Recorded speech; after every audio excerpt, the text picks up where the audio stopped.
Alors on débute ce matin ensemble la saison 3 du podcast Lumina avec une nouvelle énergie et une nouvelle intention. Une intention lumineuse que j'ai pour vous ce matin, c'est que vous trouviez votre place. Et vous ne le ferez pas seul, c'est ensemble dans l'échange qu'on va le faire. Et je vous offre donc une série de nouveaux épisodes sous format entrevue cette fois. Vera Véré, conseillère en affaires publiques, a décidé de prendre le micro et de me poser des questions afin d'éclairer votre chemin. Nous allons aborder plusieurs sujets. Et je vous rappelle que pour ne rien manquer de cette nouvelle série d'épisodes Lumina, les recevoir gratuitement par courriel en ayant accès à la plateforme pour faire vos exercices et vous assurer d'illuminer vos prochains pas, inscrivez-vous sur zaraissani.com podcast. Bonjour, je suis Zara Issani et je suis bicéphale. Oui, vous avez bien entendu. D'une part, je collabore avec les entreprises où j'interviens depuis maintenant quelques années en donnant des formations et du coaching. Et d'autre part, je collabore aussi avec les particuliers qui veulent bâtir et briller dans leur carrière et leur vie pour plus de prospérité, sérénité et sens. Je crois que chaque personne a un rôle important à jouer dans le monde.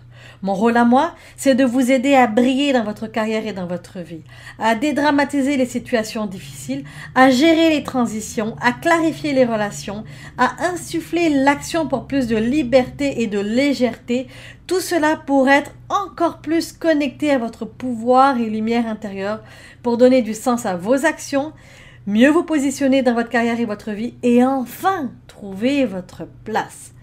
Et comment je fais ça? Par le podcast, les rencontres Lumina ou le coaching étoile pour plus de clarté, d'alignement dans vos actions, pour que vous puissiez briller et faire briller à votre tour vos partenaires de travail et d'affaires, votre entourage et votre famille. Vous l'aurez peut-être déjà compris, le plus important pour moi, c'est le nous. La communauté. Je suis convaincue que c'est en agissant à l'échelle individuelle que l'on a un réel impact. Si on travaille sur nous, on bâtit notre intérieur, les relations extérieures vont changer. C'est en additionnant ces transformations individuelles que l'on crée un effet domino sur nos organisations, notre société et notre environnement. Éclairons ensemble vos prochains pas et mettons de la lumière sur vous. Bienvenue au podcast Lumina. Nous sommes des sacrés Wonder Woman. No one taught me how to dig deep inside my soul and figure out what I cared about. I remember just really having this belief that you can do this, you really can, and I know if I didn't have that self-belief, I would have went with what people were telling me to do.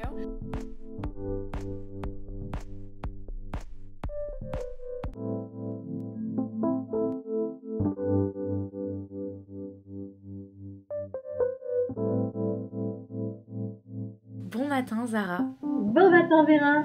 Comment vas-tu ce matin? Ça va super bien. La semaine a été intense, comme on disait tout à l'heure, mais ça a été vraiment, derrière cette intensité, il y a toujours des belles prises de position, de décisions à prendre, et puis ça nous amène à nous questionner. Alors c'est parfait. Ben oui, c'est sûr. En tout cas, je suis très contente de te retrouver ce matin. Merci de prendre le temps, encore une fois, de parler avec moi. Comme je le dis à chaque fois, c'est mon petit boost de motivation le matin. Donc c'est génial. Avec grand bonheur. Par rapport à... En fait, au contraire du dernier épisode qu'on avait tourné, qui était sur le fait de matérialiser ses rêves et ses objectifs, dans lequel je te disais que j'avais vraiment une affinité avec ce sujet, que j'aimais vraiment ce sujet. Là, on parle d'un sujet qui est beaucoup plus compliqué dans mon quotidien. C'est le lâcher-prise. C'est un thème qui me rejoint, mais plus dans le sens où j'ai vraiment de la difficulté avec.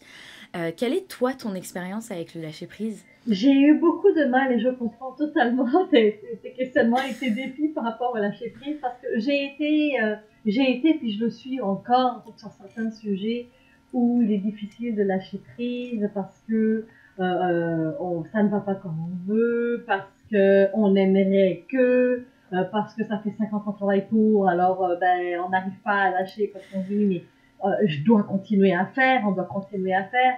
Sauf que le lâcher prise, c'est comme si qu'en fait, c'est assez contre-intuitif, mais c'est quand on lâche prise que les choses arrivent. Je ne dis pas qu'il faut arrêter de faire non plus.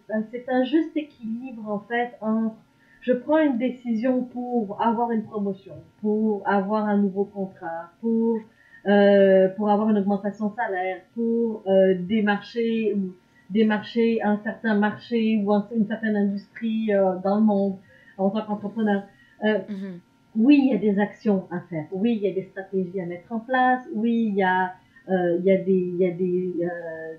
un projet à mettre en place et à diviser et à faire tous les jours, parce qu'on ne va pas se réveiller et puis dire, bon, ben, je vais attendre que ça se fasse tout seul. Ça va pas se faire tout seul.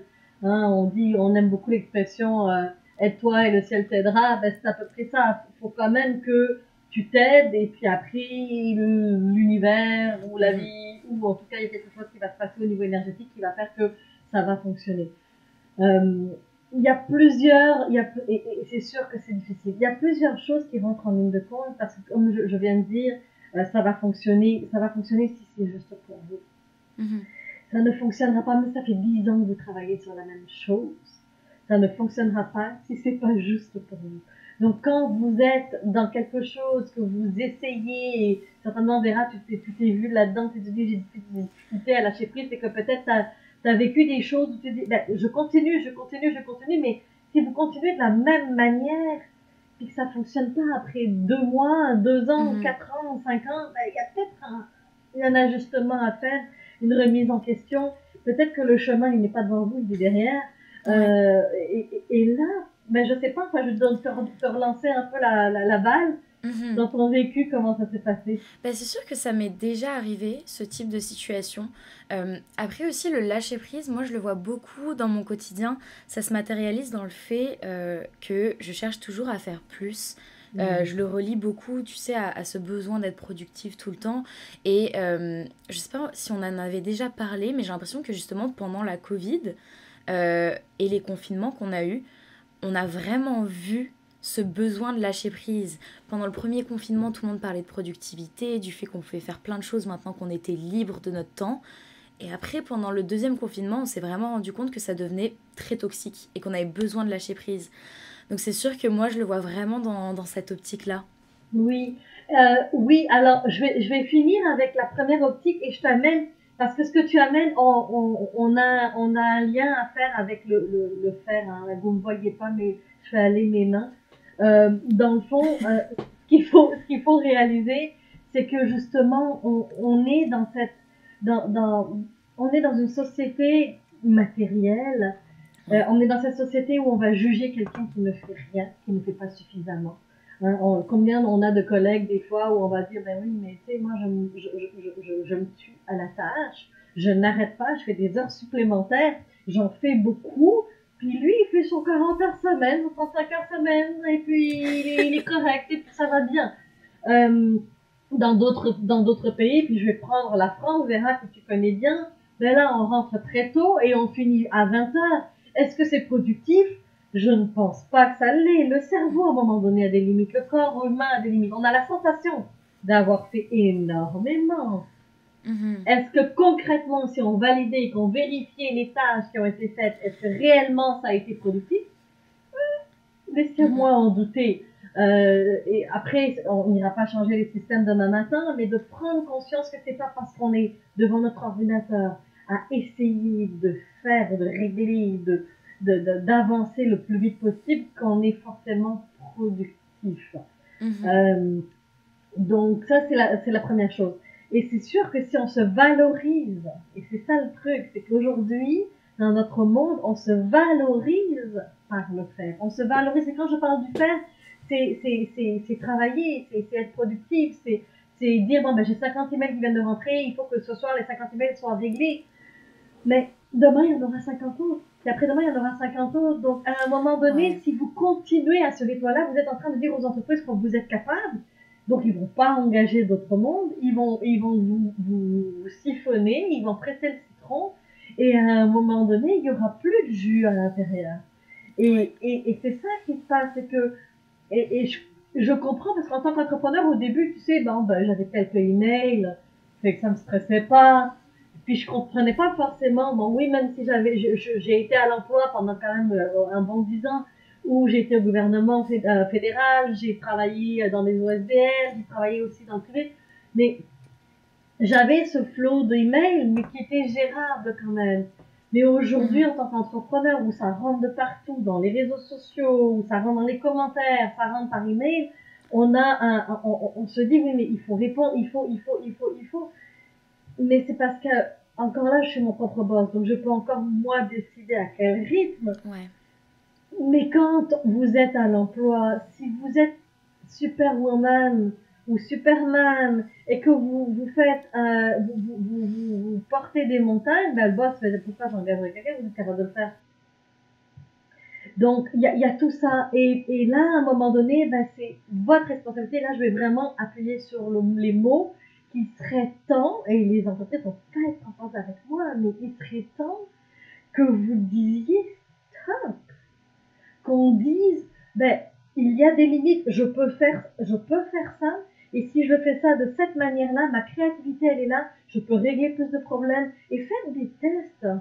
Vous allez voir que vous allez être beaucoup plus centré, beaucoup plus aligné, que le travail va s'abattre beaucoup plus rapidement, il y aura moins de perte de temps, et ça, je vous demande pas de me croire, testez-le. Je l'ai testé dans les dernières années, et je peux vous dire qu'en faisant ça m'aide à aller marcher plus, à aller sortir plus, à aller rencontrer du monde différent. Quand vous allez revenir dans vos entreprises, vous allez être beaucoup plus avec plein d'idées nouvelles, plein d'énergie, vous allez abattre encore plus de travail. Finalement, vous allez peut-être faire plus même au travail, mais de manière zen. C'est que chacun a son rythme et je demande vraiment de pouvoir réaliser que la société valorise le faire et il est temps de dire, ok, est-ce que je me valorise moi? Et ça, c'est déjà vous, dans votre vie personnelle et professionnelle, de dire, est-ce que moi, je me valorise par le faire? Est-ce que quand j'ai abattu puis que j'ai fait ma to-do list, en bon rigide, on a notre to-do list de choses à faire, est-ce que j'ai réussi puis là, je suis satisfaite? Parce que si c'est le cas, ben, on est dans, je me sens utile que si je fais. Mais si on est dans ça, ça veut dire que se reposer, on ne peut pas se reposer. Parce qu'on se sent inutile. Combien, puis je vous demande de vous observer encore une fois, hein, vous le savez, on ne changera pas les choses si on ne s'observe pas. Observez-vous. La fois où vous vous effondrez dans votre sofa, là, puis vous écoutez une bonne musique, puis ça fait... Puis 3 minutes après, ah oui, c'est vrai, je la lessive va partir. Ah oui, c'est vrai, il faut que je fasse le ménage. Ah oui, c'est vrai. Combien se lève de ce sofa-là pour finalement faire? Et ça, je ne dis pas, attention, je ne dis pas qu'il faut arrêter de faire, parce que c'est sûr que si on va atteindre des résultats, si on veut voir des choses, si on veut pas avoir une maison toute sale, ben c'est sûr qu'à un moment donné, il faut le faire. Mais est-ce qu'on peut le faire dans le pur bonheur? Est-ce qu'on peut le faire dans... Je fais pas les choses, je fais les choses en bonne et due forme, en fonction de mon énergie, de ce que j'ai envie de faire, pour pouvoir nous assurer que je sais qu'il y a des choses qu'il faut faire. Le ménage, il y a certaines personnes qui n'aiment pas le faire, c'est ok. Mais faites-le à un moment où, bon, ben, vous vous dites, comme ça, c'est un il faut, puis pendant 1 heure, je fais il faut, puis après, je me gâte. Mais faites attention à ça. On a l'impression aussi, dans notre monde, qu'il faut partir 33 projets à la fois, puis quand j'ai 33, je passe mes mots, parce que je l'ai vécu. J'étais la personne, il y a 10 ans, qui partait 33 projets à la fois, parce que je me disais, ben, il y en a l'un des 33 qui va fonctionner. Mais c'est parce que comment je mets mon focus, où est-ce que je mets mon focus, Vera? Je ne peux pas me diviser en 33. C'est impossible. Donc, je ne dis pas que j'ai pas 33 projets. J'ai des projets différents, mais qui restent sur le même fil conducteur. Donc, tout est aligné. Ce que je fais avec toi, cette semaine, j'ai passé plein d'entrevues. Mais ce que je dis, c'est des idées différentes selon les exemples qui sont amenés. Mais le fil conducteur est le même. Donc, ça devient beaucoup plus facile, beaucoup plus zen pour moi. Beaucoup plus. J'ai pas eu à me préparer. Oui, j'avais les grandes lignes pour aujourd'hui. Mais c'est dans l'échange, donc c'est facile. Donc il y a cette douceur-là, amenez-vous dans cette douceur-là. Puis comment concrètement?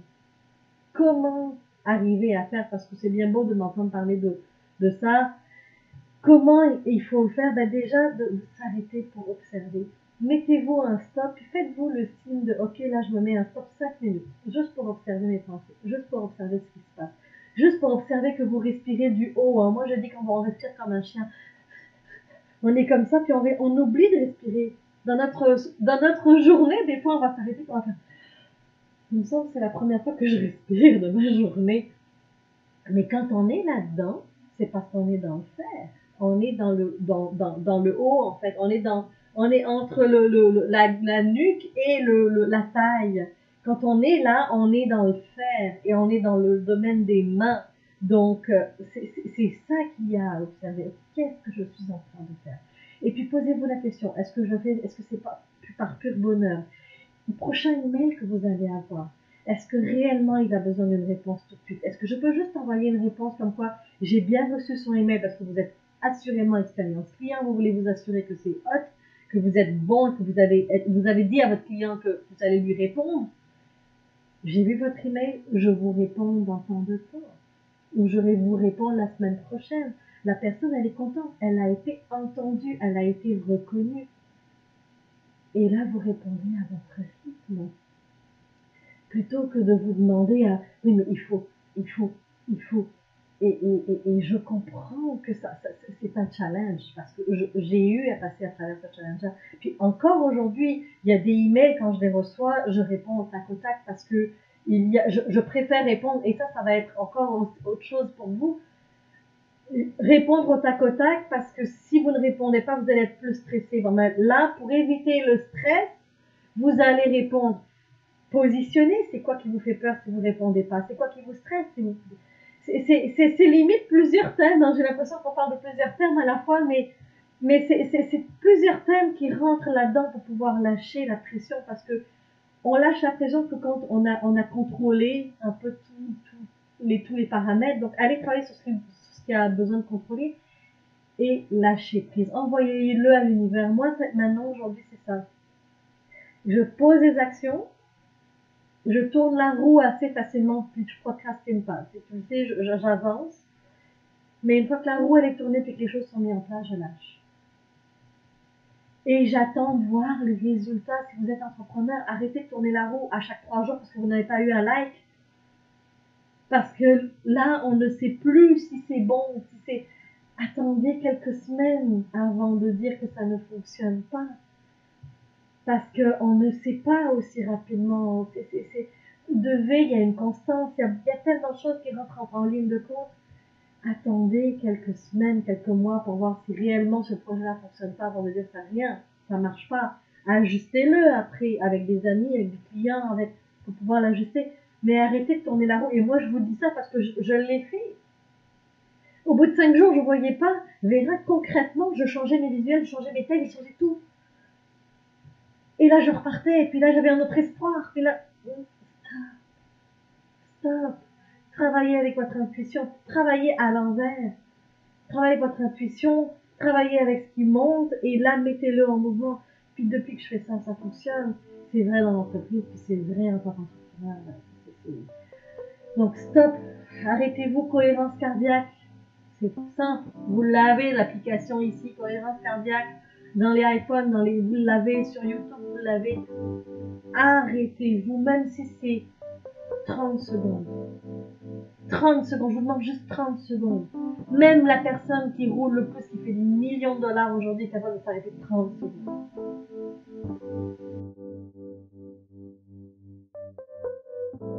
Et voilà, j'ai l'impression que cette fin de discussion nous permet vraiment de faire le lien avec le thème de la semaine prochaine, qui est le syndrome de l'imposteur, qui, je pense, de par toutes les discussions que j'ai avec les personnes autour de moi, jeunes comme moins jeunes, collègues, amis, famille, n'importe qui, j'ai l'impression que ce thème touchera beaucoup de personnes. Donc, encore une fois, pour l'épisode 7, n'hésite pas à le partager à une personne qu'il pourrait aider, intéresser.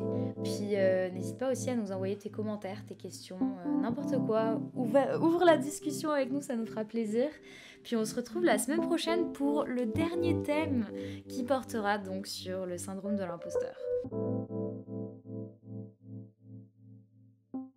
Je vous rappelle que le podcast Lumina, c'est une infime partie de ce que l'on peut faire ensemble. Il y a aussi les rencontres Lumina en personne et le coaching étoile. D'ailleurs, parce que le groupe c'est magique et on avance ensemble, j'organise le 25 mars prochain le séminaire Trouve ta place. Un événement intensif où nous serons en immersion pendant une journée pour s'assurer que même si votre X extérieur bouge et que comme la Terre, tout est en transformation, tout est en changement, vous puissiez vous assurer de trouver votre place à l'intérieur de vous. Parce que ça part de l'intérieur vers l'extérieur. Ne trouvez pas et ne cherchez pas la clé de votre bonheur, de votre positionnement à l'extérieur. Et ça se chérit à l'intérieur de nous pour pouvoir nous assurer d'avoir des résultats et un impact dans nos relations au travail, dans nos relations avec nos collaborateurs, dans nos relations avec nos partenaires d'affaires,